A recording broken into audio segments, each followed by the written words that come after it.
Happy Tuesday, everybody. It is January 23rd, 2024. And for another time this offseason, South Carolina is looking to fill one of its assistant coaching vacancies with the departure of Pete Lembo. As Pete was named the new head coach of the Buffalo Bulls, going back to the MAC. So, we have some updates as far as a name or two to keep an eye on as South Carolina looks to fill that spot. Some additional thoughts on just how I feel like South Carolina is going to attack filling that position. Because I know some people out there are going to wonder, okay, is that possibly something that Shane Beamer would want to take on? Would Beamer like to go out and bring someone in that is a positional coach somewhere else, right? So these are things that I've seen pop up, whether it be on the message board over on Gamecock Central. I've seen that on social media as well. So I'll share my thoughts on that. We'll also get in today the press conference that took place with the two newest assistant coaches for South Carolina. James Coley met with the media on Friday for the first time here in Columbia. In addition to that, Marquel Blackwell met with the media as well. So we'll have some thoughts on that. We'll also hit on some things that Shane Beamer said as well. Having said all that, Joe, the departure of Pete Lembo. Yep. This should not be, and I'm going to have more on this on Thursday. This was something that I was anticipating. I can tell you this has not been reported. I'll say this, though. Back in, say where? Maybe, probably go back to December. Stony Brook was interested in bringing Pete Lembo on as their head coach. Now, that was not reported. Lembo did not have interest in being their next head coach, but I share that to say throughout this offseason, there's also been going back. I mean, we reported last year that Lembo didn't have interest with going to Townsend when their head coaching job opened up. But I know for a fact that Stony Brook was interested, and there were other schools interested in bringing Lembo on just this past season, for this offseason alone. So I say that because from knowing how Lembo was going to be a head coach again at some point, it was going to happen. It was going to happen. I mean, he's been coaching college football for over 30 years. Nearly half of those years have been served as a head coach. So I was anticipating it. I felt like, okay, maybe with the pay increase that South Carolina gave him a year ago, maybe he'd stick around for one more year, but that's not the case. And again, it doesn't surprise me that Lembo was gonna leave, but I'm just a little surprised at how quickly it happened this offseason. Yeah, Mike, I mean, right, like you're saying, it was going to happen sooner rather than later. Sorry, Mike wasn't on. Yeah, it was going to happen sooner rather than later.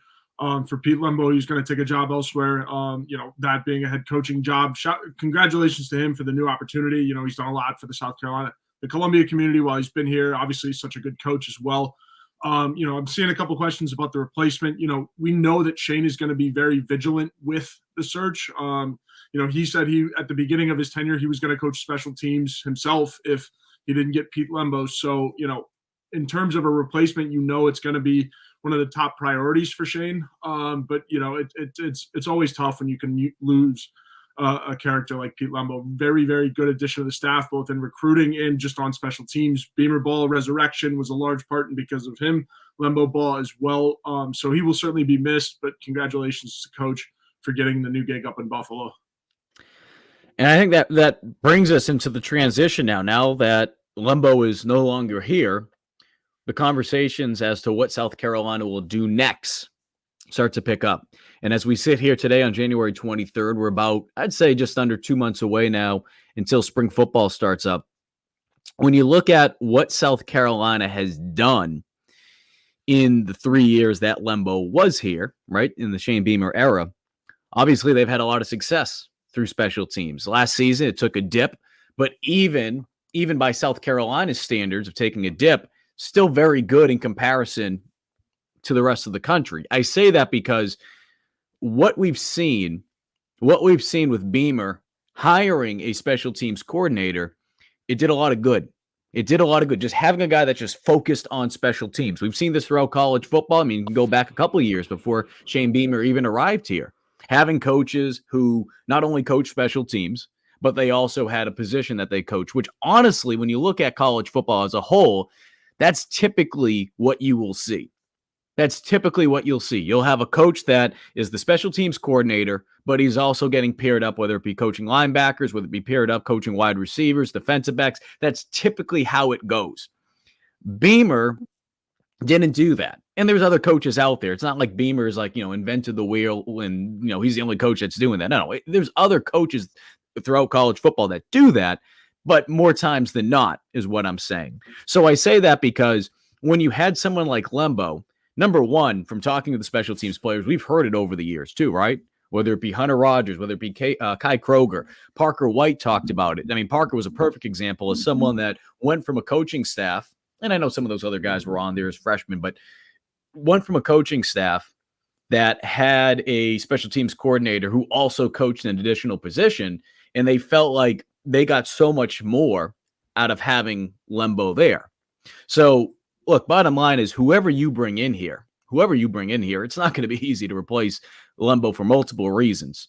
The fact that he brought so much head coaching experience allowed Beamer to get freed up, not only with special teams, but it allowed him to get freed up in the areas where he was able to really overlook the entire operation, right? You're the CEO, you're overlooking everything, but you also have an extra set of eyes, someone that you trust who has gone through it before. Yes, might not have been at the SEC level. I understand that, but let's not get this confused. I mean, Lembo, FCS Coach of the Year back in the day, has had a lot of success wherever he's gone when you look at it from a recruiting standpoint, developmental standpoint. So being able to have him, there was much more that he was bringing to the table outside of being able to help from a special team standpoint. That brings me to my next thought, Joe. Yeah. I think Beamer, obviously from a fit standpoint, that's what it comes down to. Mm-hmm. I think more he doesn't want to take on the responsibilities of being the special teams coordinator. He wants to overlook everything. Like I said, being the CEO, overlook the entire program. It frees him up. If you're able to bring someone in and you can trust them, and again, it's not going to be easy to replace Lembo, but being able to bring someone in, I feel like what will likely happen, South Carolina will bring someone in to be that special teams coordinator slash associate head coach. Now, is there a possibility that they could bring someone in who also has an additional title, or maybe he helps out with a different position as well? Yes, I'm not going to rule that out because, again, if there's a certain fit, if there's a certain coach they feel like can help them, then absolutely. But I still feel like with what we've seen over the last 3 years, despite the fact that, yes, maybe South Carolina, to their standards, didn't play at the same level that first 2 seasons when Beamer got it from a special team standpoint, I still think that small sample size shows you the benefits of being able to have someone that is just a special teams coordinator, which is why I believe USC will hire someone to do just that. Yeah, absolutely. And again, going back to Pete Lembo, I mean, he's you mentioned, his head coaching experience. He's one of those guys that you want in your program at the foundation of it, right? Obviously, you would have hoped to keep him for a little bit longer, but again, with his resume being a head coach, he was going to take a job elsewhere, like we mentioned. But it's tough to coach 2 positions too, Mike, right? Like you were talking about, Clayton White tried to do a little bit of both, coaching defensive line, also coaching linebackers. They haven't hired a linebackers coach yet. I think, Clayton's done an all right job of being able to do both. I mean, at least last season, especially you were banged up at that position. So you really don't have a good sample size on that yet, but they will go hire a special teams coordinator. Cause again, like you mentioned, Mike, Shane needs to be that CEO if, he wants to maintain the most valuable asset of his program, which is the culture, right? The culture is the biggest selling point, or one of the bigger selling points, for South Carolina right now. And if Shane wants to maintain it, he can't get distracted by focusing on a position group as well as maintaining all of it. Being a head coach in this league, Mike, is a full-time job. It takes everything you've got to just be able to maintain and just focus, make sure everything in your program is running efficiently. And then when you're also, working with a position group, you're focusing on that. And then, getting into the specifics of how to play the position and all that and the schematics. So that takes a lot of time away. So I think it's going to be big. Obviously, like I said, they're going to take their time with it. And I saw Bobby's comment: defensive ends coach Sterling Lucas is currently coaching defensive ends, right, Mike? Yep. Yeah, just exactly. got a punch. Just got a bonus too. Exactly. I was going to bring that up. As we mentioned, things that Shane talked about. I asked him about Sterling Lucas and just kind of the contract. As you know, we've talked about here before. Sterling Lucas has been approached by the Baltimore Ravens, where he worked, previous to South Carolina. So it was big to get him an extension, and obviously the Ravens are still in the playoffs, so they're not really looking for personnel yet. But you would expect and hope that Coach Lucas stays home after this hiring cycle, especially after the Rays. So here's one name that I want people to keep in mind, because we don't just throw names out for the sake of it. I was talking with my colleague Wes Mitchell about this. I've also talked with multiple people today, trying to continue to stay up to date as far as where South Carolina stands. One name to keep in mind during this hiring process that I've been told is Joe DeCamelius. Now, DeCamelius is a guy that is currently over at Texas. He's the special assistant to the head coach. Prior to that, the two previous seasons, and you're going to notice a theme here, spent 2 seasons as a special teams coordinator for the Los Angeles Rams. Before that, Jacksonville Jaguars. Before that, special teams coordinator for the Denver Broncos. He has 2 Super Bowls as a special teams coordinator. He was on that Broncos team that won it a couple years back against the Panthers. Sorry, Panthers fans. And then with the Rams a couple years ago. So I bring that up because when you look at his resume, heavily involved in the NFL. You go all the way back to 1991. In this past season, being a special assistant to the head coach at Texas. So the reason I bring that up is because when you look at what Shane Beamer has done, especially when it comes to filling assistant roles over the last couple of years, the majority of them, not everyone, there's always going to be an outlier or two, the majority of them have had some type of tie to coaching in the NFL.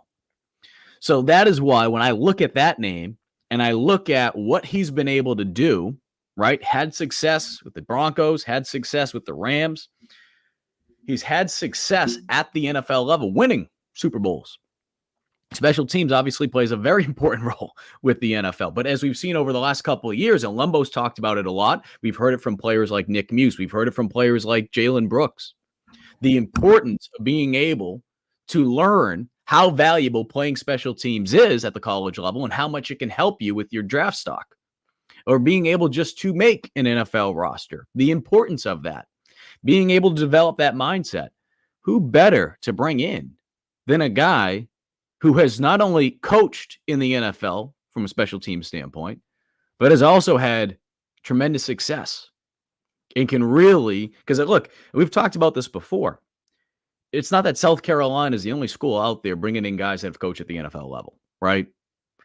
But I really feel like when you're talking about that selling point, what can trump NIL still for some players, for some, is being able to sell that dream of being able to play at the next level. Because as we all know, regardless of how much money you're making in college from an NIL standpoint, 9 times out of 10, you're going to be able to make a hell of a lot more money at that next level.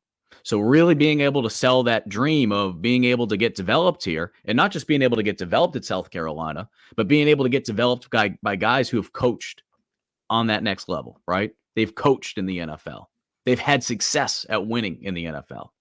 So that's why I think when you look at that guy's name, that's someone you keep in mind. And the fact that he was at Texas this past season,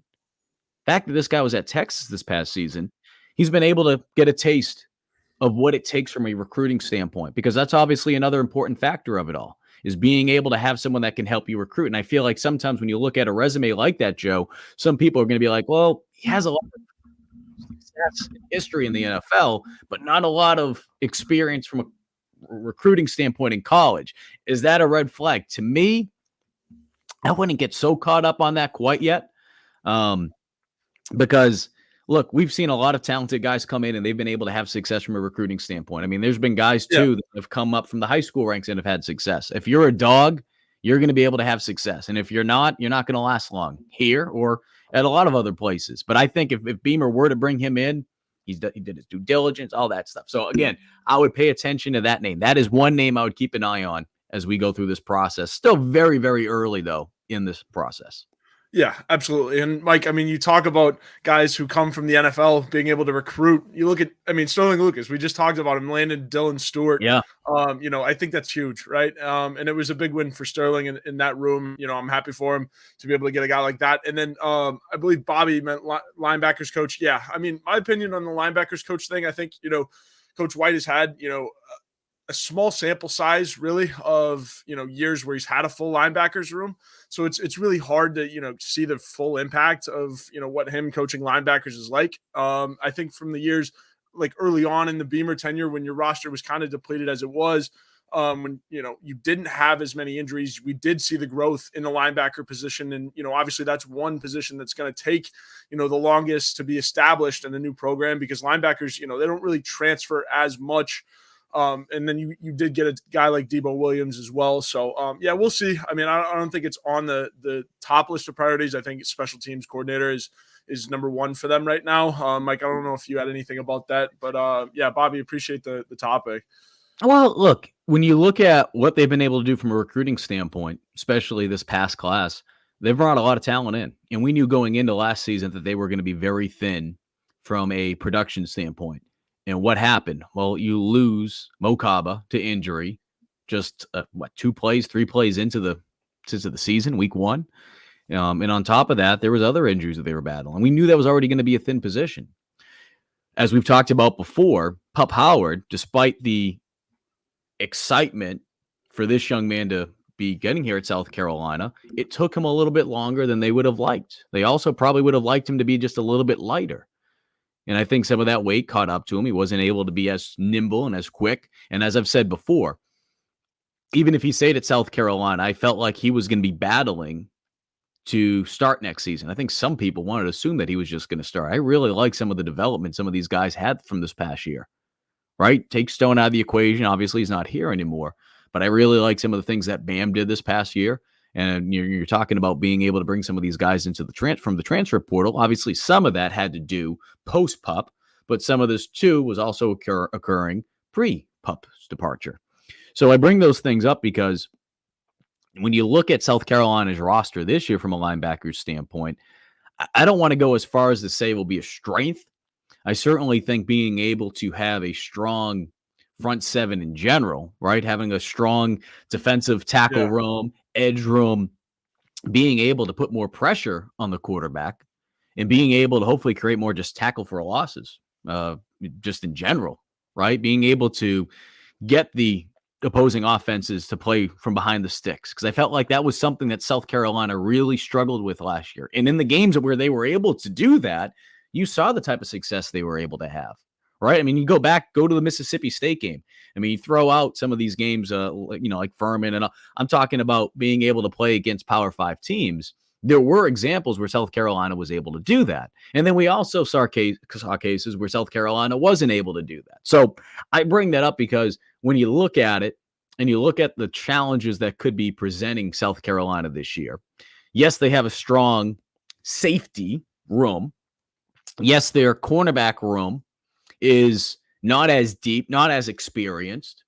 Yes, they have a nickel, most likely, right, in Jalen Kilgore playing that spot, who has experience now from this past season. They're still going to be depending on the front, especially that front four, to be able to put pressure on the quarterback and being able to have fresher legs, especially at the defensive tackle position. We've talked about the edge.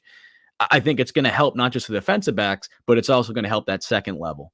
And I do feel like the talent is there. Beamer talked about it last week with the competition, more depth in positions across the board, but being able to help out not just your defensive backs, but your linebackers by having fresher legs up front. I think it's going to bring the most out of South Carolina's linebacker room. So it's so early right now because we still have to wait and see how things play out during the spring. But obviously, this is talking season. I'm excited to see what we get from some of these guys that have come in, the new faces. And I'm not just talking about the transfers. I think there's some guys in that room, like a Fred Johnson, right? Wendell Gregory. I think there's guys that can really push to be pushing on that back end to be able to play early on. So I'm excited to see, but there's so much talent. It's deeper this year, and I think they have more to work with. I think it's one of those things, Joe. I think some people, they look back to last year, and they talked about, they need a new offensive line coach. I don't care who the hell was the offensive line coach. When you're so banged up like that, it doesn't friggin' matter. Yeah, exactly. It doesn't even matter who the hell the offensive line coach is. To the linebacker room, right? Exactly. A very good example. The offensive line, right? It would be hard to move on from a coach when you have, that kind of season where you're that banged up. It's really hard to work with. And injuries, again, knock on wood here. It's an unfortunate thing, and it happens. But yeah, no, very good comparison, Mike. So, yeah. So Justin says, any touch on Lembo leaving? Justin, I don't know specifically what you mean by that. As to why he left, he wanted to be a head coach again. I mean, that bottom line is that he wants to be a head coach again. And I think to some people, they can't wrap their head around, why would he want to leave the South Carolina, leave the SEC or Buffalo?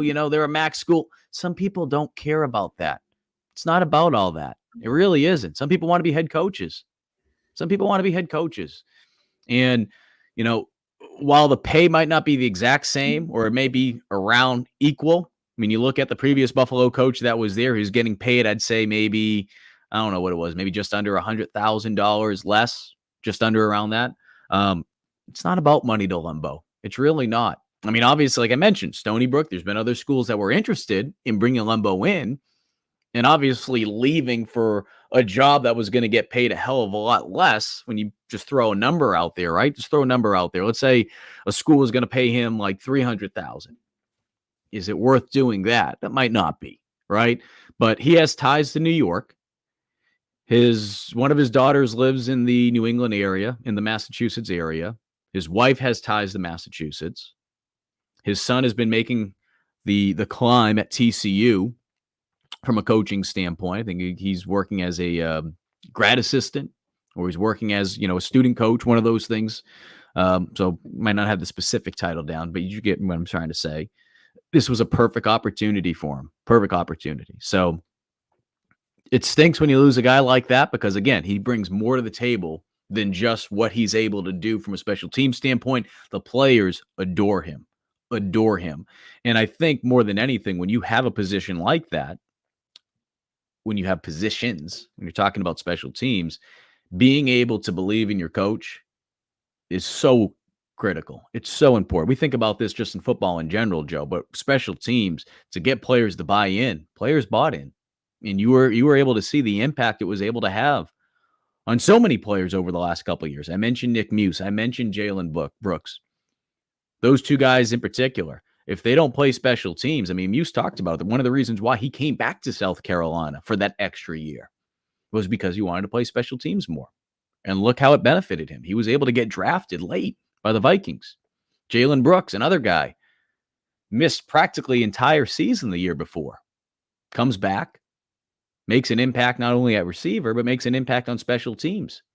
Had more meetings at the NFL Combine with special teams coordinators than he did with wide receiver coaches. So that's why when I talk about just the importance that Lembo had, he had so much, and these players truly, truly did buy into what he was doing.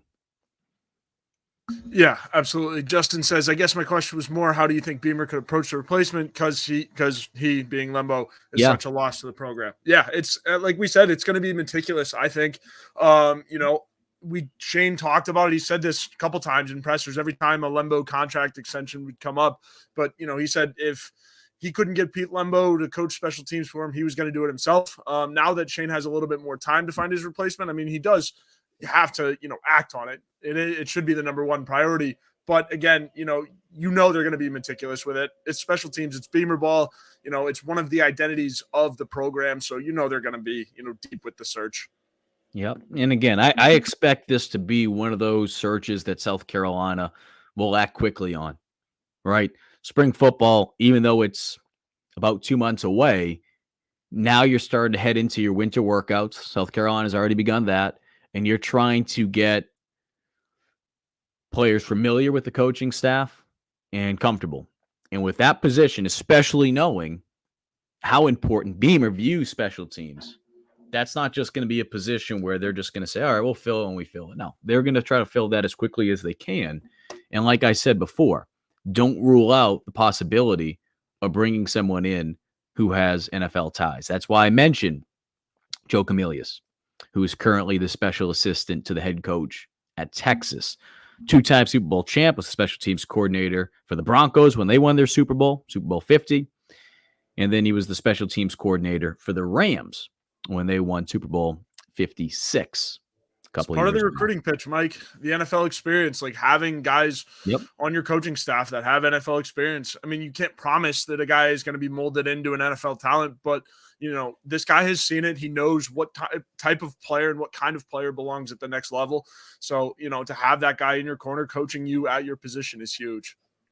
Another name too I'll bring up, and it's not that I've really heard much about him, his name, at least at this point, as South Carolina looks to replace him, but it's someone that I think it's worth mentioning, is Stanton Weber. Now, for those of you who may recall, Stanton was a special teams analyst for South Carolina for 2 seasons, the first 2 seasons that Shane Beamer and Pete Lembo were here. This past season, he was named the special teams coordinator at Toledo, had a lot of success there for the Rockets. So I bring that up because I think that's another name just to keep in mind. I don't want to be just throwing names out here, right? I don't want to be throwing names and just making, crazy assumptions here. T. Camillus is one name that I've heard to keep an eye on over the last, I'd say, 24 hours or so. But Weber is just one that, again, haven't heard specifically that South Carolina is looking at him. But at the same time, too, just because of the familiarity that he has with the program, what he was able to do during his 2 years here, the fact that he understands what Lembo was teaching, he understands the way that Beamer looks at special teams and the success that they were able to have, especially during those 2 seasons when Weber was here. He's just someone that I would keep an eye on. And the fact that he went out to a different school like Toledo and was able to have success on special teams. I mean, they housed a couple returns this year. They did some good things, blocked some kicks. So, Lembo ball, Beamer ball, Weber ball. I mean, Weber had success. That's not to say South Carolina has reached out to him at this point. It's certainly a name that I'm going to continue to look at, but it's just a name just to throw out there simply because of the reasons I mentioned. Familiar with the program, had success here during those 2 years, and the fact that he was able to have success even after leaving. It wasn't like, all right, goes to a different school. Lembo's not there. Lembo's not holding his hand. I mean, he's proven that he can have success without being there with Lembo. And that's what you're looking for, right? I mean, the training wheels come off. Can you still have success? And he was able to prove that. Clint mentions, how would Weber... You just answered that question, right? Yeah. Somebody who's been with the program, knows Lembo ball better than anyone else. A guy that, you could give a crack at the SEC, knows the type of player that you want already. I think as a recruiter, it would be a big step in the right direction. Yeah. I mean, look, I get it. I understand when we sit here and say, okay, how can a coach be, right? D. Camillus, I mentioned the fact that he has a lot of experience in the NFL, practically his entire coaching career in the NFL. And then this past season, special assistant to the head coach. What would he do from a recruiting standpoint here, right? You look at a guy like Weber. What could he be, from a recruiting standpoint here? My thoughts on it are, at the end of the day, you're going to have to get experience somewhere, right? Yep. Who's going to give you an opportunity to be able to coach at a level like this and to be able to prove yourself as a recruiter? I mean, I think about lower level school coaches who have made their climb up, and we've seen that throughout college football, right? At some point, someone needs to give you an opportunity. And again, Weber, not saying that South Carolina has had deep conversations, not saying that South Carolina has even reached out to him, but that is a name I think it is worth just mentioning because of the success that he was able to have during Lembo's first 2 years here, as well as the success he was able to have at Toledo this past season after taking over. Another thing, too, that I want to mention about Weber is to give people more background on him. 2023 Toledo special teams coordinator. The 2 previous seasons at South Carolina as a special teams analyst, 2 previous seasons before that at Kansas State as the special teams quality control coach, and then in 17 to 18 also at Kansas State as a grad assistant. So he is someone that has worked his way up, and in such a short period of time, what I would say is he's been able to take full advantage of the opportunities that have presented themselves. And obviously, South Carolina in 2022, he was still part of that staff. The Gamecocks were ranked number 1 in the country in special teams efficiency by ESPN. Led the SEC in punt return average and had the nation's longest kickoff return of the season, 100 yards against Texas A&M. Shout out to Xavier Luedecke. They were also second in the SEC in yards per punt and were 11 of 11 on field goal attempts that season. So a couple things I wanted to bring up. You mentioned this, Joe, a little bit earlier about Sterling Lucas. Yeah. Clint brings it up, and that's a valid point. Mike Lucas hadn't had much experience as a recruiter, but he'd been really good so far. Yeah. I think the thing that I noticed, and this isn't a knock on D. Camillus or any of the veteran coaches, but the thing with Weber too is he's young. Like, he's a young guy, and there's no question from getting to know him during his time here and from talking to people who had an opportunity to work with him, whether it be directly or indirectly in the building, talking with the players, he was always hungry. Like, he's someone that I think would do an outstanding job. Again, don't want to throw this name out there, make it seem like, yeah, they're already interviewing. No, slow down a little bit. But again, just someone that I would say to keep an eye on, certainly as South Carolina goes through this process. That brings us to some thoughts, because we haven't had a chance to talk about last Friday's press conference. We've not. What do you want to start with? Do you want to start with any comments by Beamer? Do you want to start with comments by James Coley? Do you want to start with comments about Markwell Blackwell with some of the things that he was able to say? Yeah. I mean, honestly, the biggest thing that stuck out to me, and I think everybody, happy brought it up, was Gilbert Edmond. What Shane talked about with Gilbert Edmond. I think we can start there and then work our way through it. But yeah, Gilbert Edmond coming back is one of the bigger stories, I guess, of this offseason. There were a couple players that, had been rumored, the door was still open and that kind of thing, but it never happened. And then Gilbert Edmond finds his way back at South Carolina. It was something that Shane talked in length about. And I guess, in length is, I guess, in short. But it was one of the bigger things of the press conference. I like what Shane said about, how Gilbert handled himself out the door. I think that was one of the bigger things. Just saying that it was a business decision and being able to have both sides understand the logic of the transfer, I think was big. And then, Gilbert handled himself well on his way back, right? Put down his guard and said, hey, I understand what this means, what I have to do. And then Shane also brought up, spending the time pitching that, it's not going to be easy and all that. But Gilbert not wavering, I think that's big. And, he's going to be a big addition to the locker room, somebody who's seen it at South Carolina and just, wants to be home, wants to play football again, and wants to finish what he started. I think that was, the biggest thing that stuck out to me, that, Gilbert just wants to, again, finishing what you started is big. And to do it, as a freshman, re-honoring that commitment is huge.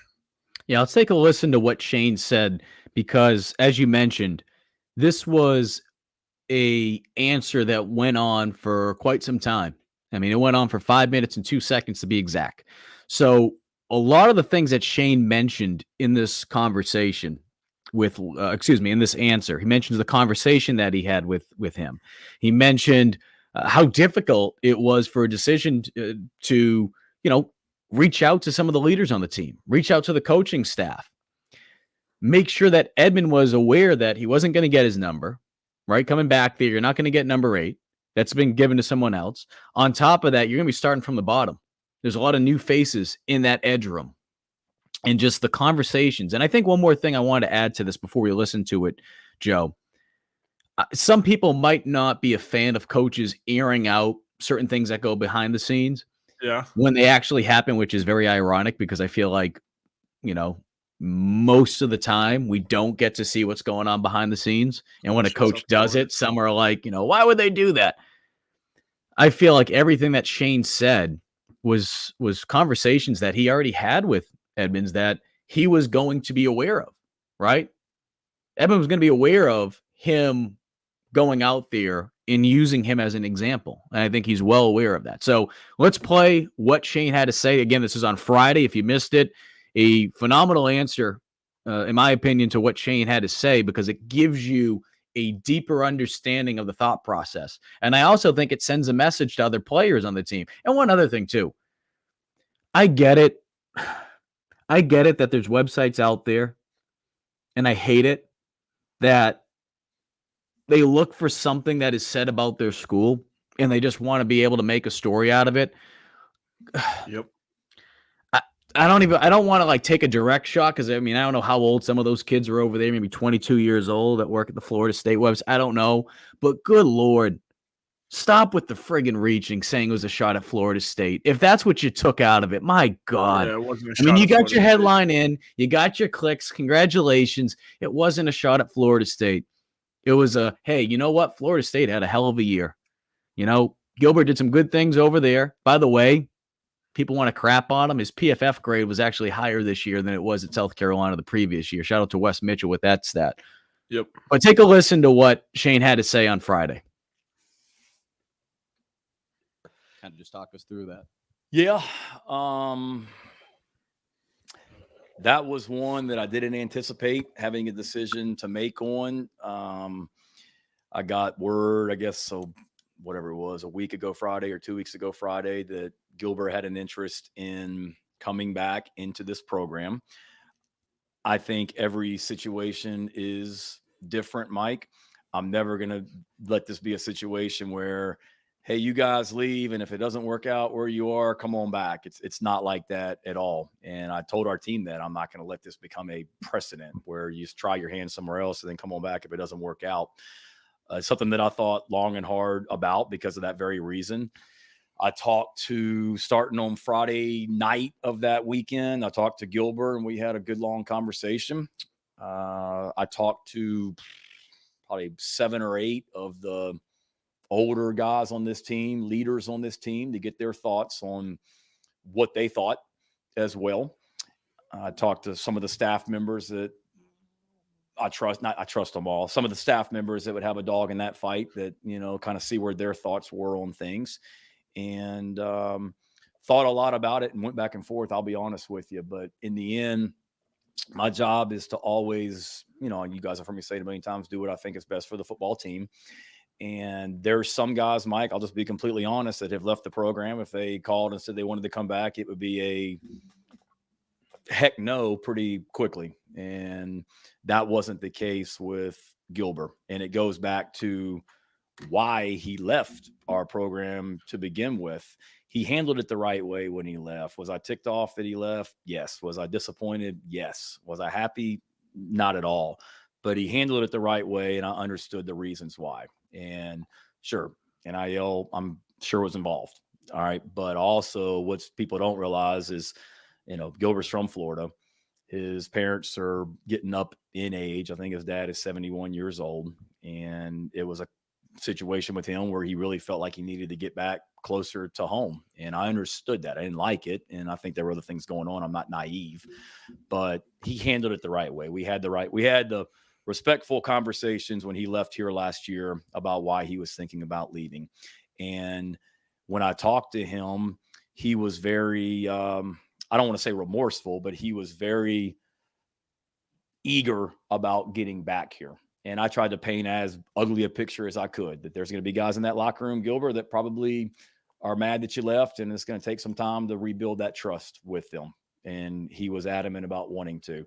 I said, Emory Floyd's wearing number 8, so you're not going to get number 8, and I don't have any like cool number I can give you. And he said, give me 55. 55 is what they gave me when I started out as a player here as a freshman, and I want to come back and finish what I started.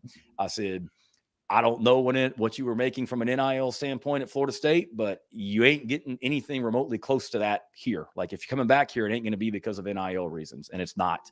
I said, that room is different than the one that you left. The only 2 guys in that edge room that you still know are Terrell Dawkins and Brian Thomas. Everyone else is new, and it's probably a better group than the one you left last year. So you're going to have to compete to even earn a role.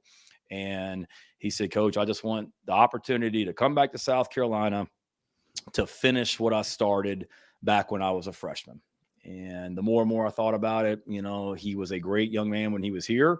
There were no issues here as far as misbehaving, showing up on lists. He did what he was supposed to do. He was popular on this team. And I felt like it was an opportunity to make our team better with a guy that was a good player and good person when he was here. And I also think, Mike, probably the biggest thing, it makes a hell of a statement about our program. A hell of a statement about our program that you hear a lot of these guys that they leave here for different reasons and they want to go home. He went home. He went home to the state of Florida. He went undefeated. He won a conference championship, and all that wasn't enough. He said, I want to come back to Columbia, South Carolina, because I realize now that the grass isn't always greener. And I realize now what a special thing that we have at South Carolina is, and I want to give up because he's probably going to be a starter down in Tallahassee this next upcoming season. I'm willing to give that up to come back to compete for a role. So sorry for the 8-minute answer, but that was my thinking on that one. And that's why he's back. And he got up and talked in front of our team about a week ago when he came back in a team meeting, and he's working hard to re-earn their trust, the ones that, that he may have lost it from. And he's on the right track to doing that. Well, there you go. Shane Beamer. You think he wanted to get that off his chest? Yeah. You think? Right. And then, obviously you brought up the Florida State websites thinking he was taking a shot at Florida State. I don't necessarily think it was a shot at Florida State. Might have been at somebody or everyone, in just terms of like the coming home and the transfer portal kind of madness, airing some frustrations. Yeah, for sure. So again, hearing that, I think that's, a good example of, again, multiple layers. I mean, there's multiple layers. We kind of peeled them all back before we listened to Shane talk. But he's sending a mic out. He's sending a mic out there. He's sending a message out there. Yeah. As I'm reading some of the comments, he's sending a message out there as to, this isn't going to be something that we're going to allow over and over. Like, this is something that shouldn't be the norm. I don't expect it to be the norm now. We've seen it happen in college football. One example that just comes to my mind is just because, there's a tie to South Carolina. I think about the situation with Corey Rucker. Now, Corey's situation was different in the sense that he just really wanted to be back to home, and he loved it at South Carolina. He continues still to speak very highly of South Carolina, but he's a guy that went from Arkansas State, South Carolina, now back to Arkansas State. So, there's examples out there. It happens in college football. This isn't like this is the first time this has ever happened. And that's just, 2 examples, right? But, yep. Clint mentions Stogner. Yep. Stogner going back to Oklahoma. So we'll see. We'll see how it pans out. We've talked about it before with that defensive end room / edge room. There's a lot of talent in that room. There's a lot of depth in that room. So it'll be interesting to see what kind of role he does carve out. What I really hate is when players enter the portal, and this happened even with, Marshawn Lloyd. When he entered the portal, instantly people were just like, and I'm not saying the entire fan base, because I think there's a good portion of this fan base that is rational, and they're just not going to act like a high school girl when they break up with someone and, just get all upset at the world.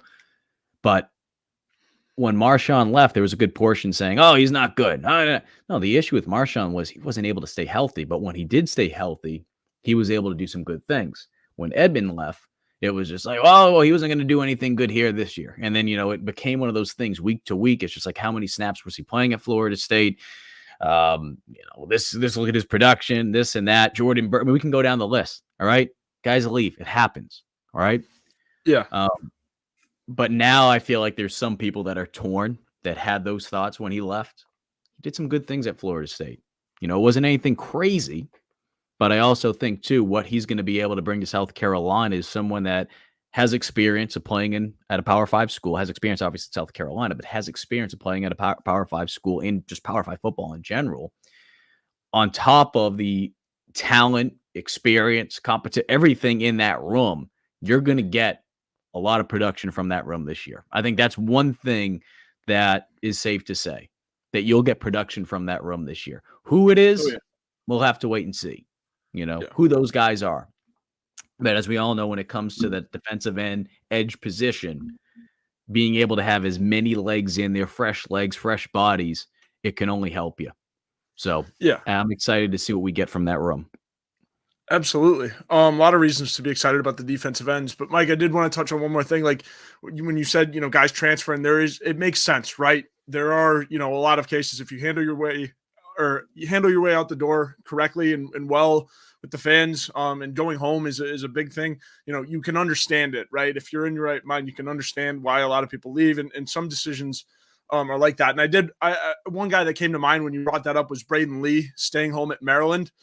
Similar situation, just with a recruit, right? Chose Maryland over South Carolina, but yet a guy that was still tweeting at all the South Carolina guys, congratulating them, saying that he could, if things were different, he'd be in, Columbia. So that's what kind of, went through my mind. And, Braden Lee handled himself very well through, his flip and all that. And, wish the young man the best of luck. Don't burn bridges, right? Exactly, Clint. That's the biggest thing. Right? No, that's the biggest thing to me. The biggest Especially thing to nowadays. me. The biggest thing, and I posted this the other day. The biggest thing to me isn't the fact of trying to, message or write on Twitter, oh, the grass isn't always greener, oh, this and that. No, the bigger thing is he didn't burn any bridges, because if he handled himself like just a complete fool, just like a complete whatever, insert word here, insert adjective. If he did that, this wouldn't have even been a possibility. And as you heard Beamer mention before in that statement, that if this was another player or two, depending on who those players were, this wouldn't have been a reality for them. So that's just the reality of the situation. Having said all that, Joe, do want to mention a couple things before we wrap things up here on this Tuesday afternoon. From a recruiting standpoint, the coaches have been out on the road.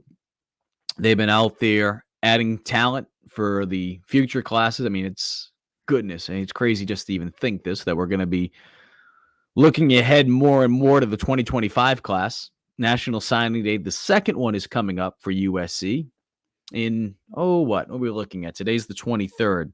So we're looking at, 2 more weeks? Just over 2 weeks from now for National Signing Day, that second one coming up. So I think that's where we're kind of looking at things. What South Carolina will do with that date. Not really expecting much, honestly. I know Wes and Chris, they talk about it a good bit. But, that first National Signing Day is really the big National Signing Day now. Yeah. It is, definitely. Travis brings up, Mike, the issue is the group of fans who take a kid transferring is personal. I don't get it. I mean, yeah. I hear you, Travis. I hear you. I think in this era now with NIL, and I feel like we're going to see improvements, and I'm not specifically just talking about Garnet Trust in South Carolina. I'm talking about college football as a whole. I think we're going to see improvements as far as language and contracts, having to fulfill X, Y, Z. Now, it might not necessarily be something that's tied into 4 years, right?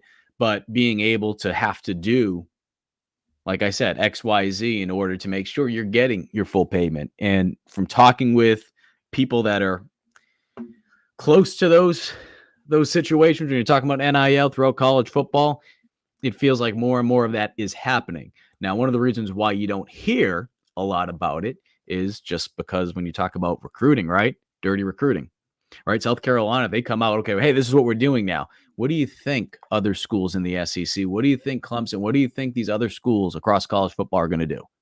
They're going to say, oh, do you want to go to South Carolina where they take away all your rights? Because it's happening throughout college football. You're just not hearing it a lot simply because, like I said, the same reason why you don't hear numbers. And I know that frustrates some fans, and I get that because you want to know where your money's going to.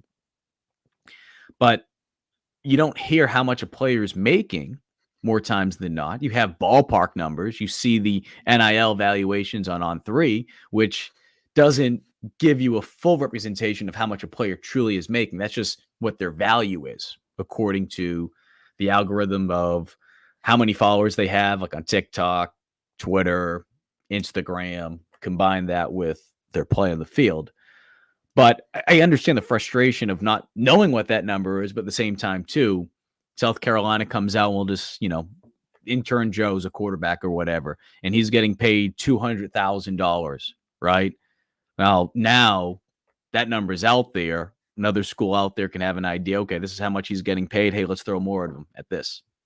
But as we've seen, and we've reported this, other outlets have reported this, Juice Wells, how much he's making at Ole Miss is less than what he's making at South Carolina. There's the same thing with Marshawn Lloyd too, and Southern Cal, I believe.